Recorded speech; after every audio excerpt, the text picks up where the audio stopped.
أعوذ بالله من الشيطان الرجيم بسم الله الرحمن الرحيم وما كان ربك ليهلك القرى بظلم وأهلها مصلحون آمنت بالله صدق الله العظيم۔ انتہائی قابل احترام سامعین ذی وقار، آپ حضرات کی خدمت میں سورہ ہود کی آیت نمبر 117 تلاوت کی ہے، اور جیسا کہ آپ تشہیری وقت میں یہ بات جان چکے ہیں کہ آج کے ہمارے سبق کا درس کا موضوع ہے مصلح، یعنی اصلاح کرنے والے جو حضرات ہیں ان کی پہچان کیا ہے اور ان کے اوصاف کیا ہیں۔ کیونکہ بعض اوقات ہم بہروپیے قسم کے لوگ ہوتے ہیں، اپنے آپ پر دین کی چادر چڑھا کر، دین والوں کا، مبلغین کا حلیہ بنا کر سامنے اس روپ میں پیش آتے ہیں کہ میں بھی مبلغ ہوں، میں بھی اصلاح کرنے والا ہوں، لیکن وہ زیادہ تر گمراہی، شرک و بدعات، خرافات کو پھیلانے والے ہوتے ہیں۔ اس لیے اللہ تعالیٰ کا یہ دستور اور یہ سنت رہی ہے کہ جب بھی انسانیت گمراہیوں کے اندھیروں میں بھٹکنے لگتی ہے اور جب فتنوں کی آندھیاں حق و باطل کو گڈمڈ کر دیتی ہیں، اور جب دین کے اصل چہرے پر جہالت، بدعت اور مفاد پرستی کا غبار چھا جاتا ہے، تو اللہ تعالیٰ اپنے خاص بندوں کو منصب اصلاح پر فائز فرماتا ہے، جو امت کی رہنمائی کا فریضہ بخوبی سر انجام دیتے ہیں۔ یہ ہستیاں معاشرے کے ضمیر کو جھنجھوڑتی ہیں، باطل کے خلاف آواز بلند کرتی ہیں،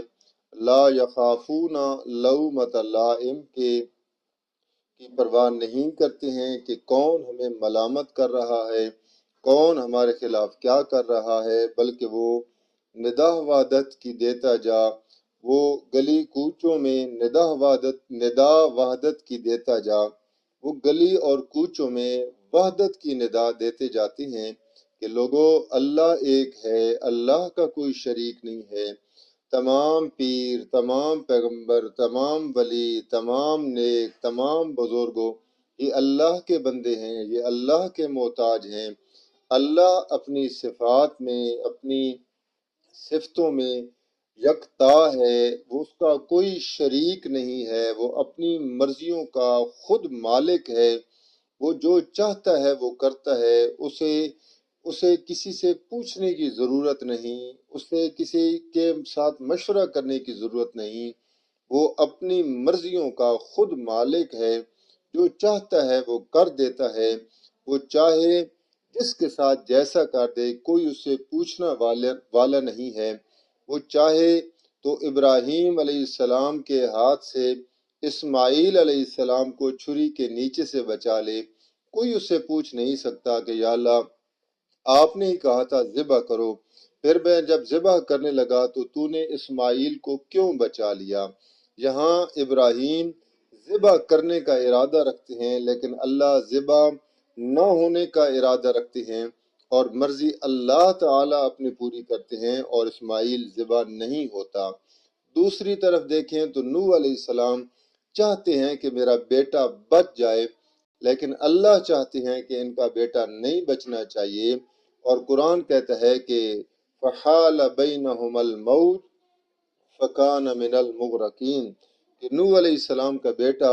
ان کی آنکھوں کے سامنے کھڑا تھا، باپ بیٹے میں مکالمہ ہو رہا تھا، باتیں چل رہی تھیں، ایک دوسرے کو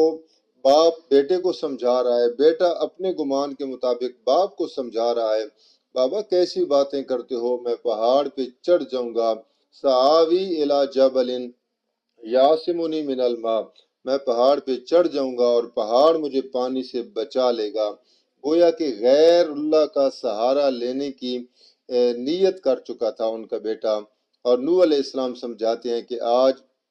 آج کے دن وہی بندہ بچے گا جس پر میرا رب رحم کرے گا۔ پھر قرآن کہتا ہے کہ باپ بیٹے میں بات چل رہی ہے، یعنی لگتا ایسے ہے کہ نوح علیہ السلام چاہتے ہیں میرا بیٹا بچ جائے، لیکن قرآن کہتا ہے فحال بینہم الموج، ایک بہت بڑی لہر باپ بیٹے کے درمیان حائل ہوئی، فکان من المغرقین، اور وہ ہو گیا غرق ہونے والوں میں سے۔ یہاں نوح چاہتے ہیں کہ میرا بیٹا بچ جائے، اللہ چاہتے ہیں میرا بیٹا نہ بچے، مرضی اللہ کی پوری ہوتی ہے۔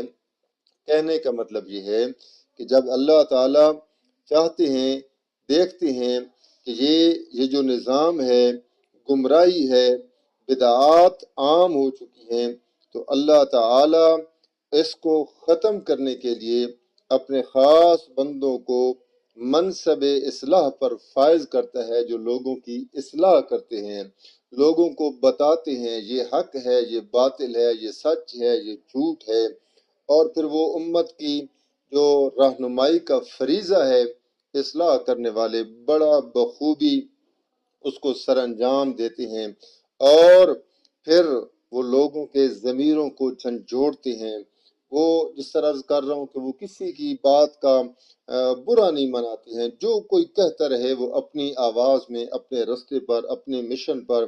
چلتے رہتے ہیں، وہ باطل کے خلاف آواز بلند کرتے ہیں اور دلوں میں ایمان کی شمع اور روشنیاں وہ جلاتے جاتے ہیں۔ اس لیے یہ جو دین کی اصلاح کرنے والے لوگ ہیں، یعنی جنہیں مصلح کہا جاتا ہے، مبلغ کہا جاتا ہے، آپ کسی آدمی کو بھی دیکھیں، چاہے وہ جمعہ کا بیان کر رہا ہے، چاہے کوئی سوشل میڈیا پر ہے، چاہے وہ گلی محلوں میں پھرنے والا بندہ ہے، گشت کے زمرے میں آتا ہے، چاہے جس جماعت کے ساتھ بھی اس کا تعلق ہے، میں خدا را اپیل کروں گا کہ آپ نے یہ نہیں سمجھنا کہ بس اس کے سر پہ بڑی سی پگڑی ہے، اس کے چہرے پہ داڑھی ہے، اس کا نورانی چہرہ ہے، اس نے سنت والا لباس پہنا ہوا ہے، سفید کپڑے ہیں، مسواک اس کے جیب پہ لگی ہوئی ہے، مخصوص کلر کی کنگھی بھی اس کی ہے، زلفیں بھی اس نے نبی کی سنت سمجھ کے رکھی ہوئی ہیں، تو یہی مصلح ہے، یہی ٹھیک ہے۔ نہ میرے سامعین، آپ نے اس کی جو نشانیاں ہیں آج کے سبق میں پڑھنی ہے، اور پھر ان نشانیوں کے آئینہ میں آپ نے اس مصلح کو پہچاننا ہے کہ کیا یہ واقعتاً اصلاح کرنے والا بنتا بھی ہے یا نہیں بنتا ہے۔ تو سب سے پہلے میں سمجھانا چاہوں گا کہ مصلح کا مطلب ہوتا ہے اصلاح کرنے والا، درست کرنے والا، فاسد کو صالح بنانے والا، یعنی ایک بندہ غلط رستے پہ چل رہا ہے، وہ اس کو سمجھا رہا ہے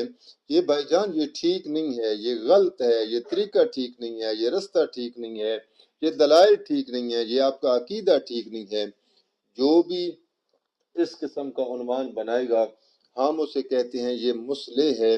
اصلاح کرنے والا ہے۔ پھر ہم اس بات کو بھی انشاءاللہ سبق میں دیکھیں گے کہ یہ جو اصلاح کرنے والے لوگ ہیں اس کا مشن کیا ہوتا ہے۔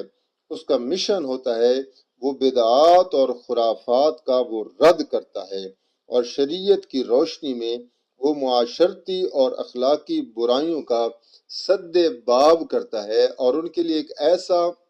مضبوط شکنجہ تیار کرتا ہے تاکہ جتنی خرافات ہیں، جتنی بدعات ہیں، جتنی رسمیں ہیں، ان کا خاتمہ جڑ سے ان کو کھیڑ کے رکھ دیا جائے۔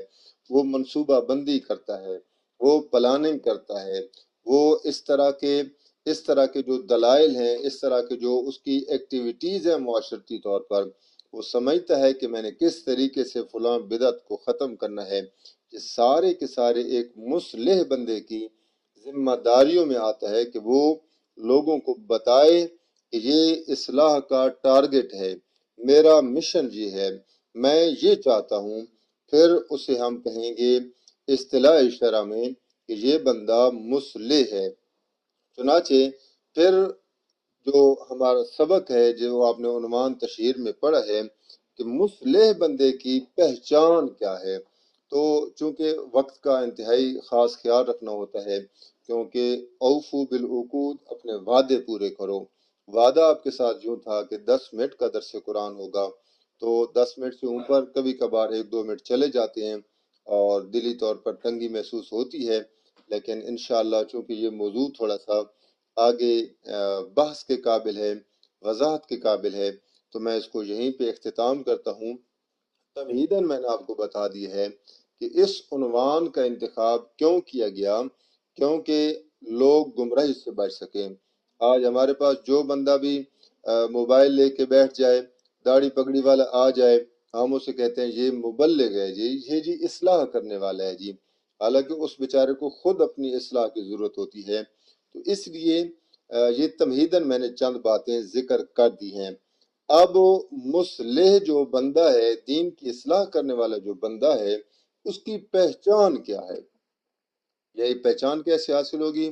جب آپ اس کی گفتگو سنیں گے، یہ پہچان حاصل ہوگی۔ اس پر 2-4 پوائنٹ ہیں، وہ انشاءاللہ کل کے سبق میں ہم بیان کریں گے۔ وَمَا عَلَيْنَا إِلَّا